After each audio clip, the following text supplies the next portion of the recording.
All right, man, you got this thing all washed and waxed, ready to hit the trail? Bro? Hey, man. How you been? Good, good. Now, where you been? Field trip. What kind of field trip? Pratt and Miller. What? Pratt and Miller. Dude, I hate you. Are you serious? You went to Pratt and Miller. I did go to Pratt and Miller, man. Race I'm car sorry, place, bro. dude. Why didn't you take me, I man? confess. Well, I only had a couple passes for these guys right here, the cameramans. I only had this is top secret stuff. It's behind the scenes. I only had passes, man. Pratt and Miller. Without me. All right, well, you can check out this footage, man, with everybody else. If you still want to go, I can hook us up. I can hook us up. All right, you guys, check this out. Sometimes a guy just needs a little me time. And today, that me time happens to be at Pratt and Miller. Now, these guys are the world premier top dogs when it comes to any type of race series. They also have amazing engineering, working on all kinds of cool military stuff, and building some of the best restoration projects known to man. All right, as promised, Gary Pratt, one of the two guys that kicked off Pratt and Miller some 25 plus years ago, just grassroots racing, and you've built it up into one of the most impressive, car guy, fantasy places you could ever go into, from the racing side, engineering side now, military side, and restoration side. But let's go back in time to where you guys began. It's a cool story. Well, Jim and I both were Trans Am racing, basically, and before that, even short track racing at the local tracks here in Toledo, Flat Rock, that kind of thing. And I've always had a passion for racing. Since I was really young, Jim kind of went off and made his money and then decided to go racing. So we got together, and I met him in '86. He was the driver, I was still building cars. And then in '89, we formed Pratt and Miller. Nice. So back then, what series were you guys first into, and then how did it evolve into where you guys are today? Well, Jim, he had a vision of trying to attract OEM sponsorship. So we started with the Intrepid GTP program, and we kicked off building that on Jim's money, and attracted the OEM sponsorship. And it's kind of grown from there. It's a little ups and downs where we were doing a lot of mostly manufacturing and fabrication, machining for different race teams. But now we have, the full-blown race teams in-house that we do all the engineering, the design, the CFD, the simulation, and we still do all the composite work and the machining and the fabrication in-house. So if you need to build a rocket ship to go to the moon, these are the guys that can do it, right? Now they're keeping it on ground level, so it's all race car stuff. Now they're talking about the military stuff and the restoration stuff, which is cool. We're gonna go check out. But you guys have won, what, 38 championships? Yeah, it's we've had a good success. I think 10 champions in the ALMS, 7 wins at Le Mans. With all the championships, I think there is 38 championships total. Anything these guys put their hands on, they pretty much go out and win. From Pikes Peak, you guys support IndyCar racing. If there's people out there going fast, having a good time, they're in it and they're winning it. So we're gonna check out some military vehicles, which is gonna be awesome. You guys come with us. And after that, how to do restorations, Pratt and Miller style.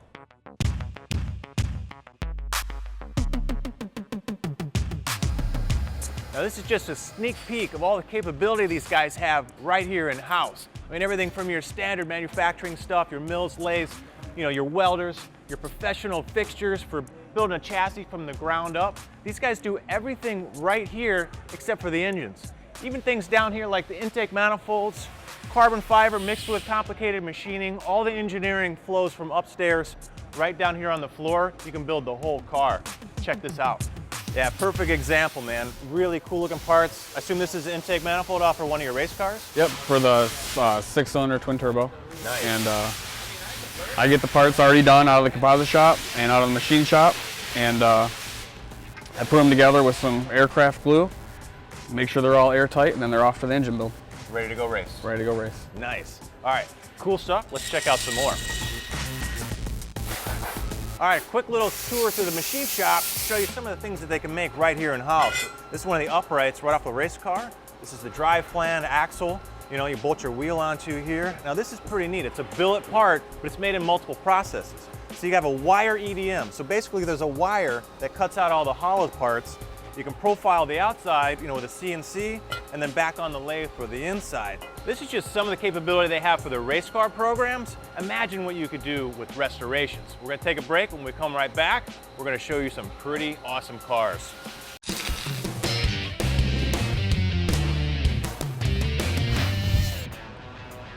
Hey, Hey, welcome back. We're at Pratt and Miller. You guys know them as one of the top race organizations in the world. There's a lot of things we can't show you.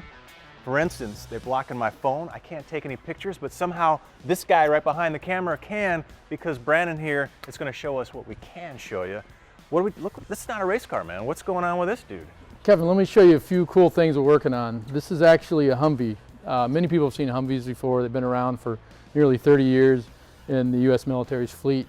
But those vehicles were designed without armor, without some of the protection that the soldiers need today. So the vehicles have gained a lot of weight over time. They're almost 20,000 pounds.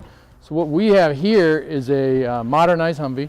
Has a full new chassis, rolling chassis with a new engine, new frame rails, new suspension, brakes, wheels, tires.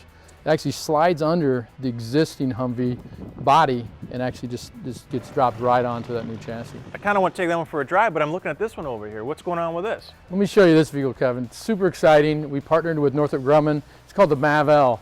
And we actually designed and built this vehicle in 12 weeks from the ground up. Really? Yeah. From floor to ceiling? Yeah, let me show you. Let me show you. This is really where the motorsports technology and engineering capability comes in place. I doubt too many people could design and build a vehicle like this from the ground up in 12 weeks. Can I get in? Absolutely. Wow. You actually see a lot of similarities in this vehicle that you do in the race cars, like the tubular space frame. This vehicle actually needs to be very lightweight, but yet high performance. It fits inside of a CH-47 Chinook helicopter for transportability and has great off-road mobility. So if we could get this one on the street, on the dunes, like go have some fun, this would be a riot. You gonna sell these to the public? It'd be a lot of fun. I'm not sure if that's gonna happen. All right, so if we can't get this one out for a ride, we can at least go to the restoration side, try to get one of those. So let's check them out, because there's some pretty sweet cars sitting right over there.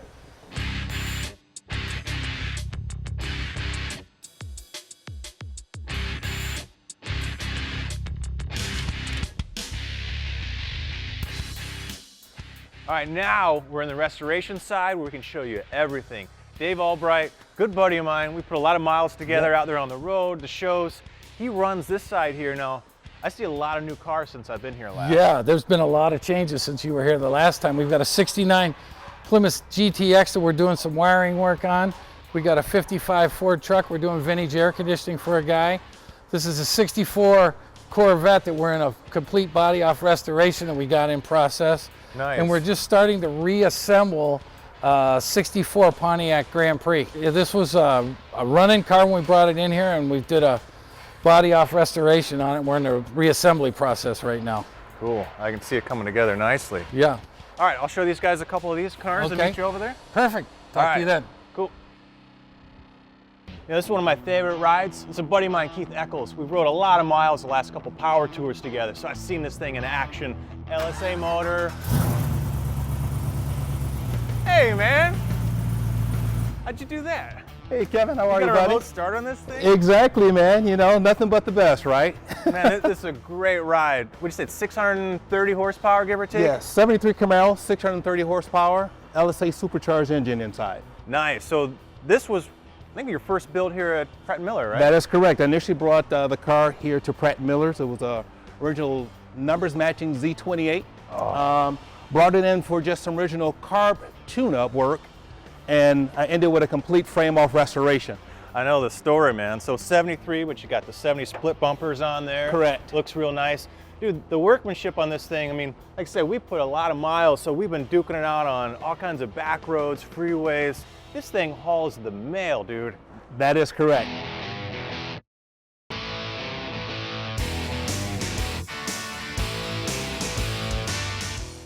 Guys, check out this nasty little 32, an Edelbrock 630 horse motor. Now this is what Keith got inspired on, and actually this was on the surface plate Keith's cars, because last time I was here, they're actually fabbing the headers, got all the steering clearance. I mean, that's a tough little package for this bad little ride. I bet this thing is a beast. This is a real beast. We had to just finish up fabricating this custom-made intake. Just got this running last week, and it really thumps. Man, the wheelbase on this thing, the power. Yeah, this thing's really gonna roll. Hey, let's take a look at our Autorama project that we have going on right over here. Ooh, yeah, walk me through this one, man. Well, this has a 302 dual quad engine that we're just getting ready to start. See, we've got an oil pressure gauge hooked up, and we'll be getting ready to start this. Along with that, the guys are working on the custom interior for this car right now. We've got a custom-made dash and console, so forth. We had to custom make all the interior panels because there isn't anything. This was a custom build from that. I see you're already starting on the interior. What, are you sending stuff back and forth to the upholstery shop, and then at the end you're going to get all this done as well, or? No, we have our own upholstery shop in-house here. Really? Yes, it comes in very handy. It makes it smooth for assembly work and everything else. You don't have to send a car out anywhere. Nice. I see he's got the other side closing in. Yeah. This is coming together pretty well, man. Yeah. What are these guys fooling around with? These guys are working on the power deck lid that we just got hooked up earlier this morning, giving it a trial run and a test fit right here. Nice. Looks like it works pretty good. Well, I hope so, because otherwise it's going to take his head right off. Yeah. Cool So, deal, no, man. it looks very good. So you guys are thrashing away on this thing. It's looking pretty good. So you said you got the Yeah. interior coming along. Can we go check out Yeah, some of that let's work? go over there and check out where we got the interior stuff.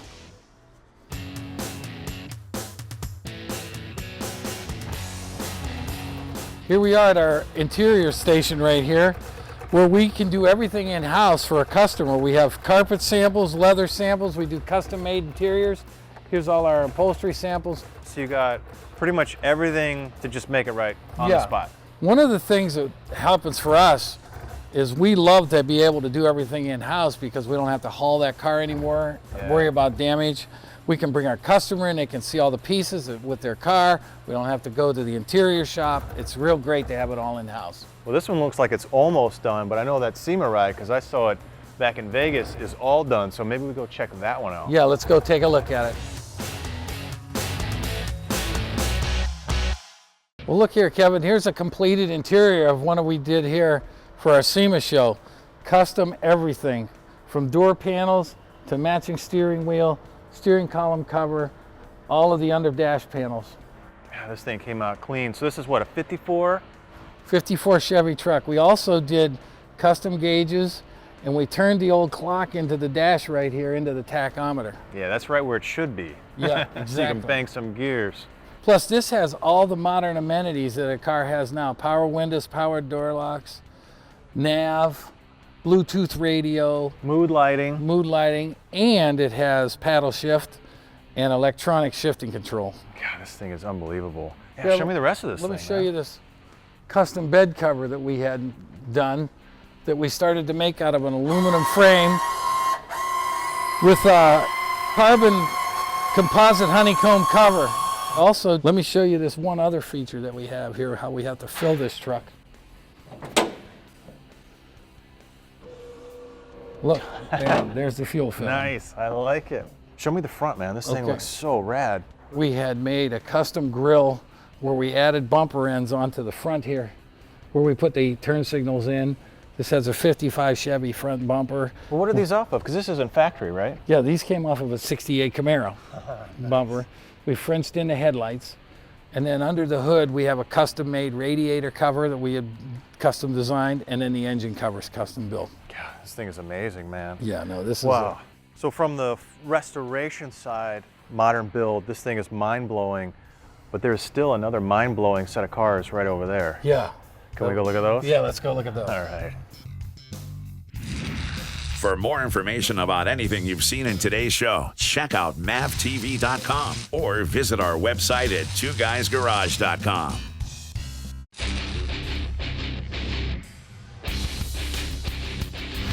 This is a legendary C6 RS, the Pratt and Miller one. Now, you guys made how many of these? We made 11 production cars in total. This is the very first production chassis that we made for a customer. Yeah, give us some specs, man. No, that's like one of the first LS7 supercharged 427 motors. Correct. This is the first one that we put together. This happens to be the only supercharged C6 RS that we have. It's 760 horsepower, 830 foot-pounds of torque. Not shabby. This No. thing is nasty mean. Now, this is all carbon fiber, right? Most of the car? Correct.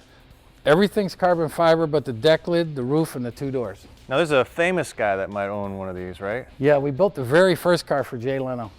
Jay Leno. All right, if it's good enough for Jay, it's good enough for me. I know it's not the best weather out there, but can I just go Yep. around the block? Let's go take it for a ride. That's what I'm talking about. Yeah. Yeah. Big thanks to Dave here, my man. You're welcome. Finally letting us in. Gary, everybody here at Pratt and Miller, we really appreciate letting us bring the cameras in, see what you guys do. So we're out of time this week. Hope you guys enjoyed it. See you next time.